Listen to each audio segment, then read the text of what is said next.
You can't spell opportunistic without OSU, and that's exactly what the Buckeye defense has been. In its first 2 games, the Bucs have forced 7 turnovers, leading to 34 points. Rack has more with 2 of the stars of that stingy OSU D.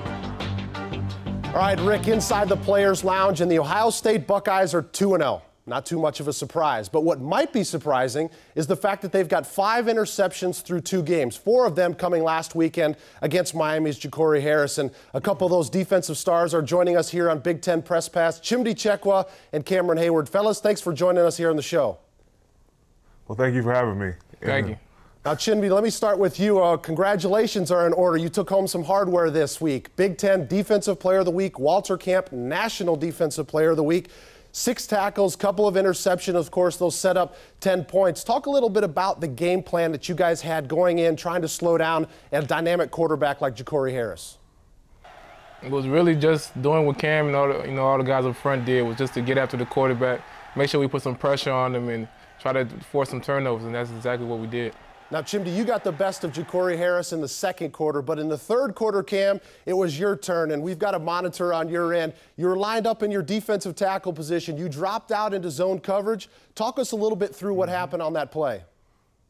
Well, what I heard from the press box, they said they weren't ready for it, but we dropped in zone blitz. I read his eyes, and I'm running down the field. As soon as I got it, I was tired, but I had some great blocking. Looking back on it, I could have scored, but I was looking to get tackled the whole time, basically.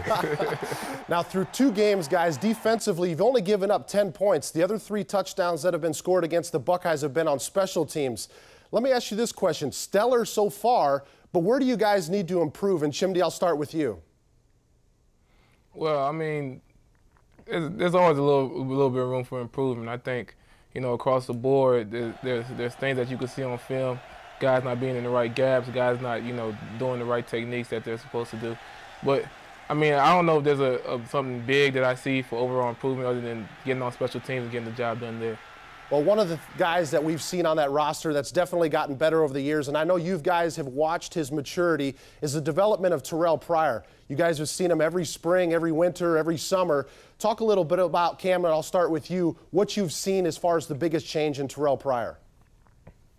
I just look at his preparation. He's getting in early, watching extra film, getting extra lifts. He's taking the time out of his day to just continue to get better.